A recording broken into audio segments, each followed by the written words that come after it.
Pope Leo I, also known as Saint Leo the Great, served as the Bishop of Rome from 440 to 461 AD. Hello viewers, welcome to Matters in Rome. If you're just joining us, please subscribe and don't forget to turn on notifications bell for more videos.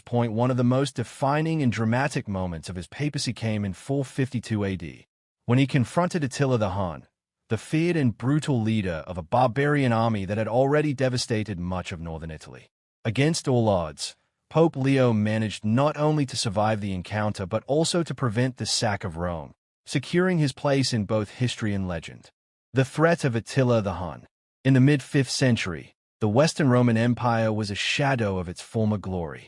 Weakened by internal strife, political fragmentation, and repeated invasions, Rome was vulnerable to outside threats.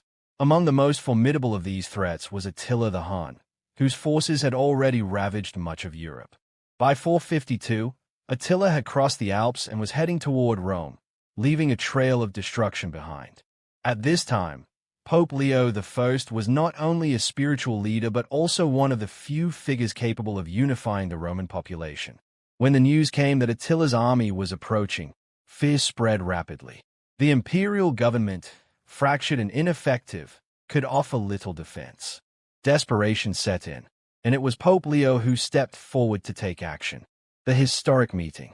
Pope Leo, accompanied by two high-ranking Roman officials, met Attila near the town of Mantua in northern Italy. The scene was dramatic. The leader of the Christian world facing the scourge of God, who had been known for sparing no city and showing no mercy. Yet, Leo showed no fear. Accounts of the meeting differ in detail, but all agree on the same outcome. Attila agreed to turn back. Rome was spared. How exactly did Leo manage to persuade the most feared warlord of the time to halt his invasion? Faith, diplomacy, and legend. Historians continue to debate the exact factors that led Attila to withdraw.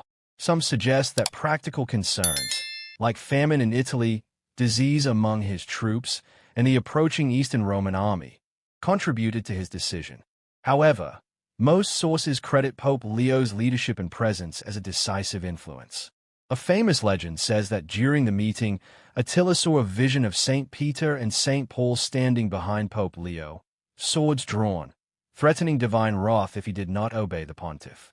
Whether or not this vision occurred, it underscored the deep spiritual authority Leo commanded, even among non-Christians. To Attila, who held supernatural signs in great regard, such a vision could have been as powerful as any army. In a time of chaos, Pope Leo stood firm in his faith and appealed not just to logic, but to a higher moral authority. He reminded Attila of the moral consequences of destroying Rome, the center of Christian faith and tradition. By doing so, Leo spoke in a language that transcended politics and military might. He spoke from the heart of Christian civilization. Aftermath and legacy. Attila would die the following year under mysterious circumstances, and his empire soon collapsed. Pope Leo returned to Rome a hero, but he did not rest on his laurels. Just a few years later, when the Vandals arrived to sack Rome in 455, Leo again stepped forward, not to prevent the sack this time, but to negotiate mercy. Thanks to his efforts, much of the population was spared, and widespread slaughter was avoided. Pope Leo's actions during these invasions reveal more than diplomatic skill. They show extraordinary courage and faith. He confronted the greatest dangers of his age armed not with weapons, but with conviction. His survival and success were not merely political achievements, but spiritual triumphs. Conclusion.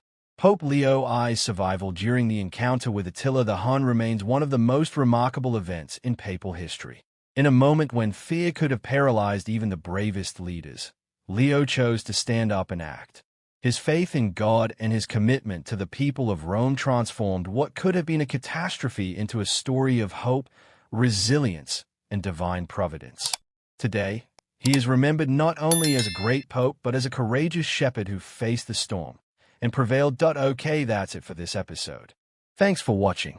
Please don't forget to share your thoughts in the comment section below. Please like, share, and subscribe for more.